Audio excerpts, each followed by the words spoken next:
ಬಿಸ್ಮಿಲ್ಲಾಹಿರ್ ರಹಮಾನಿರ್ ರಹೀಂ.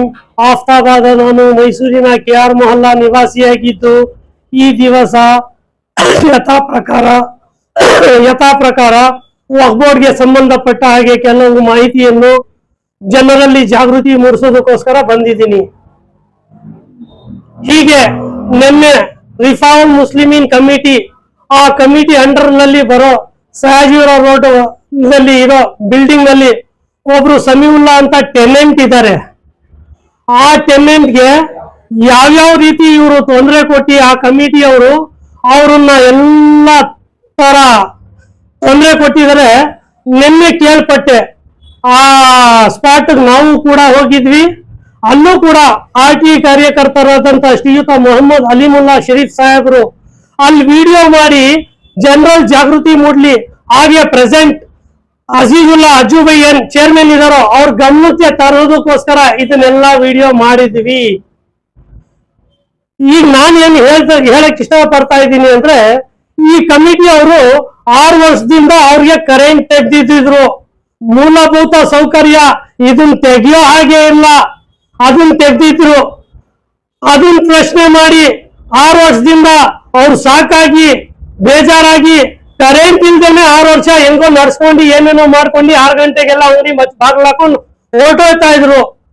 ಹೀಗೆ 1.5 ವರ್ಷದ ಕೆಳಗೆ ಆ ಸಮೀವುಲ್ಲಾ ಅನ್ನೋರ್ಗೆ RTI ಕಾರ್ಯಕರ್ತರಾದಂತ ಶ್ರೀಯುತ ಮೊಹಮ್ಮದ್ ಅಲಿಮುಲ್ಲಾ ಶರೀಫ್ ಸಾಹೇಬ್ರು ಭೇಟಿ ಆದ್ರು. ಅವ್ರ ಭೇಟಿ ಆದ್ಮೇಲೆ ಅವ್ರ ದುಃಖನ ಅವ್ರು ಹೇಳ್ಕೊಂಡಿದ್ದಕ್ಕೆ ಇವರು ವಕ್ಫ್ ಬೋರ್ಡ್ಗೆ ಸಂಬಂಧಪಟ್ಟ ಹಾಗೆ 3-4 ವರ್ಷದಿಂದ ಓಡಾಡ್ತಾ ಇರೋದನ್ನ ಗಮನದಲ್ಲಿ ಇಟ್ಟುಕೊಂಡಿರೋದ್ರಿಂದ ಇವ್ರ ಸಮಸ್ಯೆ ಏನು ಅಂತ ಆಲ್ಸಕ್ಕಲ್ಲಿ ಹೋದ್ರು. ಆದ್ರೆ ಆ ಸಮಸ್ಯೆ ಆಲ್ಸಕ್ ಹೋದ್ರೆ ಅವ್ರಿಗೆ ಗೊತ್ತಾಯ್ತು ಇವ್ರು ಯಾವ್ಯಾವ ತರ ಪಿತೂರಿ ಮಾಡ್ತಾ ಇದಾರೆ ಅಂತ. ಯಾಕೆ ಅಂದ್ರೆ ಅಲ್ಲಿರೋ ಲ್ಯಾಂಡ್ ನ ಬೇರೆ ಯಾರಿಗೋ ಭೂಮಾಫಿಯಾ ಬೇರೆ ಏನೋ ಬದಲಾವಣೆ ಮಾಡೋದಕ್ಕೋಸ್ಕರ ಇಲ್ಲಿರೋ ಟೆನೆಂಟ್ ಗಳನ್ನ ಇಷ್ಟು ವರ್ಷದಿಂದ ಇರೋರ್ನ ಅಟ್ಟೋದಕ್ಕೋಸ್ಕರ ಇವ್ರು ದಾರಿ ಮಾಡ್ಕೋತಾ ಇದ್ರು. ಆ ದಾರಿಗೆ ಬ್ರೇಕ್ ಆಗೋದಕ್ಕೋಸ್ಕರ ಇವರು ಇಷ್ಟೆಲ್ಲ ಮಾಹಿತಿ ಪಡೆದಿರೋದ್ರಿಂದ ತಗೊಂಡೋಗಿ ಟ್ರಿಬ್ಯುನಲ್ ನಲ್ಲಿ ಕೇಸ್ ದಾಖಲೆ ಮಾಡಿಸಿದ್ರು. ಆ ಟ್ರಿಬ್ಯುನಲ್ ನಲ್ಲಿ ಅವ್ರಿಗೆ ಆರ್ಡರ್ ಆಯ್ತು ಇವ್ರಿಗೆ ಕರೆಂಟ್ ಕೊಡಿ ಅಂತ. ಆದ್ರೂ 8 ತಿಂಗಳು ಅದನ್ನ ಬೇರೆ ಬೇರೆ ರೀತಿ ಸತಾಯಿಸಿ ಕರೆಂಟ್ ಮೀಟರ್ ಬಂದ್ ಬೀಳ್ತು. ಮೀಟರ್ ಬಂದ್ ಬಿದ್ಮೇಲೂ KEB ಅವ್ರ ಮೀಟರ್ ಬಿಲ್ ಕೊಡ್ಬೇಕು. ಆ ಬಿಲ್ ನ ಇವ್ರು ಹೋಗಿ ಕೇಳಿದ್ದಕ್ಕೆ ಇವ್ರೇನೋ ಇವ್ರದ್ದು ರಿಫಾರ್ಮ್ ಮುಸ್ಲಿಮೀನ್ ಅವ್ರದ್ದು ಒಂದು ದಾಖಲೆ ಕೊಟ್ಟು ಇದ್ರಲ್ಲಿ ಇಷ್ಟು ಕರೆಂಟ್ ಕಟ್ಟಬೇಕು ಅಂತ ಆ ರಸೀದಿ ಕೊಟ್ರು. KEB ತಗೊಂಡೋದ್ರೆ ಆ ರಸೀದಿನಲ್ಲಿ KEB ಅವರು ಅಟ್ಟಿಸ್ಕೋತಾರ ಹಣನ. ಈ ತರ ಯಾಕೆ ಮಾಡ್ತಾ ಇದಾರೆ? ಏನ್ ಎಲ್ಲಾ ಕಡೆ ಇದೇ ತರ ಇವ್ರು ಮಾಡ್ತಾ ಇದಾರೆ? ಆ ಸಂಸ್ಥೆಯವರು ಎಲ್ಲಾ ಕಡೆ ನಡೀದೇ ಇರೋದು ಈ ಸಂಸ್ಥೆನಲ್ಲಿ ಹೆಂಗ್ ನಡೀತಾ ಇದೆ? ಇದೆಲ್ಲ ಇಲ್ಲಿ ನಡೀತಾ ಇರೋ ಅಕ್ರಮದ ಬಗ್ಗೆ, ಈ ತರದ ಬಗ್ಗೆ ವಕ್ಫ್ ಆಫೀಸರ್ಗಳಿಗೆ ಯಾರಿಗೆ ಧ್ವನಿ ಎತ್ತುತ್ತಾ ಇಲ್ಲ? ವಕ್ಫ್ ಆಫೀಸರ್ಗಳು ಯಾಕೆ ಇದ್ರ ಮೇಲೆ ಏನು ಕ್ರಮ ತಗೊಳಕ್ ಮುಂದಾಗ್ತಾ ಇಲ್ಲ? ಇದೆ ಅಂತ ಅಲ್ಲ, ಈ ಕಮಿಟಿಗಳಿಗೆ ಸಂಬಂಧಪಟ್ಟ ಹಾಗೆ ಏನೇನೋ ಮಾಹಿತಿ ಪಡೆದಿ ಇಲ್ಲೆಲ್ಲ ಅಕ್ರಮ ನಡೆದಿದೆ ಅಂತ ತೋರ್ಸಿದ್ರು ಅವ್ರ ಕಿವಿಗೂ ಹಾಕೊಳ್ಳಲ್ಲ ವಕ್ಫ್ ಆಫೀಸರ್ ಸಾಹೇಬ್ರು. ಆ ಕಡೆ ಗಮನನೂ ಕೊಡಕ್ ಹೋಗಲ್ಲ. ಹೆಂಗ್ ನಡೀತಾ ಇದ್ದೆ ಹಂಗಾದ್ರೆ ವಕ್ಫ್ ಬೋರ್ಡ್? ಇದು ಪಾರದರ್ಶಕತೆ ಅನ್ನೋದೇ ಇಲ್ವಾ? 4 ಗೋಡೆ ಮತ್ತೆ ಇದ್ದಿದ್ ವಕ್ಫ್ ಬೋರ್ಡ್ ಈಗ 4 ವರ್ಷದಿಂದ ಈ ತರ ಎಲ್ಲ ಧ್ವನಿ ಎತ್ತುತ್ತಾ ಇರೋದ್ರಿಂದ ಜನಗಳ ಮೊದಲೇ ಚರ್ಚೆಗೆ ಬಂದೈತೆ. ಇಲ್ಲ ಅಂದ್ರೆ ಇದು 4 ಗೋಡೆ ಒಳಗೆ ಸಮಾಧಿ ಆಗೋಗ್ತಿತ್ತು. ಇಷ್ಟು ವರ್ಷದಿಂದ ಆ ತರ ಸಮಾಧಿಯಾಗಿ ನಡ್ಸ್ಕೊಂಡು ಹೋಗಿದ್ದಕ್ಕೆ ಈ ಅವಸ್ಥೆ ತಲುಪಿರೋದಿದು. ಈಗ ಅಜೀಜುಲ್ಲಾ ಅವ್ರು ಅಜುಬಯ್ಯ ಆದ್ಮೇಲೆ ಬಂದ್ಮೇಲೆ ಚೇರ್ಮನ್ ಆದ್ಮೇಲೆ ಅಲ್ಲಿ 3-4 ಪ್ರೋಗ್ರಾಮ್ ಮಾಡಿ ಜನಗಳಿಗೆ ಮೆಸೇಜ್ ಕೊಟ್ರು ಇದು ವಕ್ಫ್ ಬೋರ್ಡ್ ಆಫೀಸು ಅಂತ. ಅಲ್ಲಿವರೆಗೂ ಜನಗಳಿಗೂ ಗೊತ್ತೇ ಆಗಿರ್ಲಿಲ್ಲ ಇದು ವಕ್ಫ್ ಬೋರ್ಡ್ ಆಫೀಸ್ ಇಲ್ಲೈತೆ, ನಮ್ ಸಮುದಾಯಕ್ಕೆ ಸಂಬಂಧಪಟ್ಟಿದ್ದು ಇಲ್ಲಿ ಕೆಲಸ ನಡೀತಾ ಐತೆ ಅನ್ನೋದೇ ಗೊತ್ತಿರ್ಲಿಲ್ಲ. ಈಗ ಇರೋದೇ ಬಡವ್ರ ಹಿತಕ್ಕೆ, ಬಡವ್ರಿಗೆ ಒಳ್ಳೇದ್ ಮಾಡಿ ಅಂತ. ಇಲ್ಲಿ ಇವ್ರೂರೇ ಒಳ್ಳೆಯವರಾಗೋರೆ, ಇವ್ರೇ ಶ್ರೀಮಂತರಾಗವ್ರೆ, ಬಡವ್ರ ಹಕ್ಕನ್ನ ಕಸಿದ್ಬಿಟ್ಟವ್ರೆ, ಬಡವ್ರ ರಕ್ತನ ಇವರು ಹೀರ್ಬಿಟ್ಟವ್ರೆ. ಬಡವ್ರಿಗೆ ಏನ್ ಸವಲತ್ತು ತಲುಪಿಸ್ಬೇಕಾಯ್ತು ಆ ಸವಲತ್ತು ತಲುಪಿಸಿಲ್ಲ. ಇವರೆಲ್ಲ ರುಚಿ ಕಂಡುಬಿಟ್ಟವ್ರೆ ಇಲ್ಲಿ. ಆದ್ರಿಂದ ಈ ಅವ್ಯವಸ್ಥೆಯಲ್ಲೇ ಹೀಗೆ ನಡ್ಕೊಂಡು ಹೋಗ್ಲಿ ಅಂತ ಇವರೆಲ್ಲ ಆಸೆ ಪಡ್ತಾ ಇದ್ದಾರೆ. ನಾನ್ ಜನಗಳಲ್ಲಿ ಈಗ ಏನ್ ಕೇಳ್ಕೊತೀನಿ ಅಂದ್ರೆ, ಈಗ ಯಾವ ತರ ಧ್ವನಿ ಆಲಂ ಪಾಷಾ ಸಾಹೇಬ್ರು ಎತ್ತಿದ್ದಾರೆ, ಸಾಮಾಜಿಕ ಕಾರ್ಯಕರ್ತರಂತ ಅವರು, ಹಾಗೆ ಚಿತ್ರದುರ್ಗದಲ್ಲಿ ಅವರು ಮುಷ್ತಾಕ್ ಸಾಹೇಬ್ರು ಅಂತ ಧ್ವನಿ ಎತ್ತಿದ್ದಾರೆ.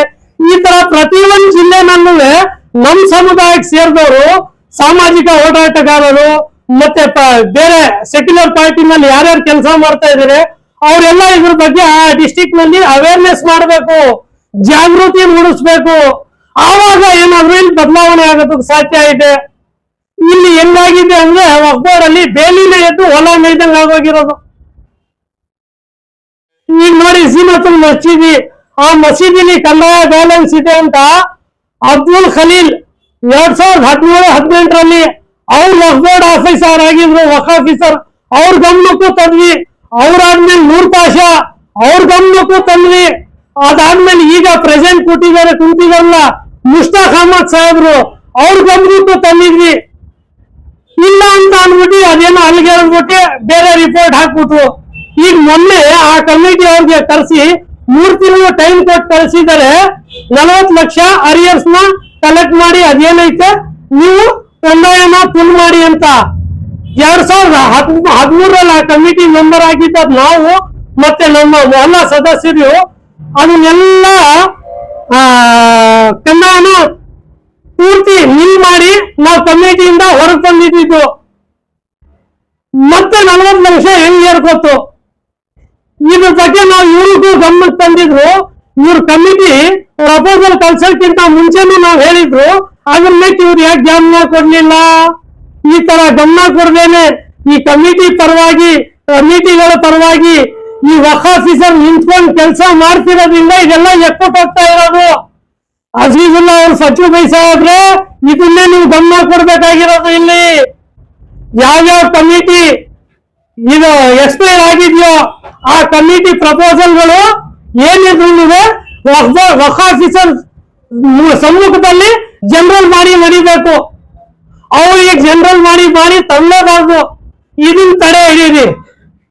ಆವಾಗ ಈ ಅಕ್ರಮಕ್ಕೆ ಏನಾದ್ರು ಬ್ರೇಕ್ ಬೀಳುತ್ತೆ. ಇದೆಲ್ಲ ಬಡವ್ರು ಸೇರ್ಬೇಕಾಗಿದ್ದು. ಇವ್ರು ಬೇಕಾದವ್ರನ್ನ ಹೆಂಗ್ ಬೇಕೋ ಹಂಗ್ ಕುಣಿಸ್ಕೊಂಡು ತಾಡ್ಕೊಂಡು ಬಂದಿರೋದು.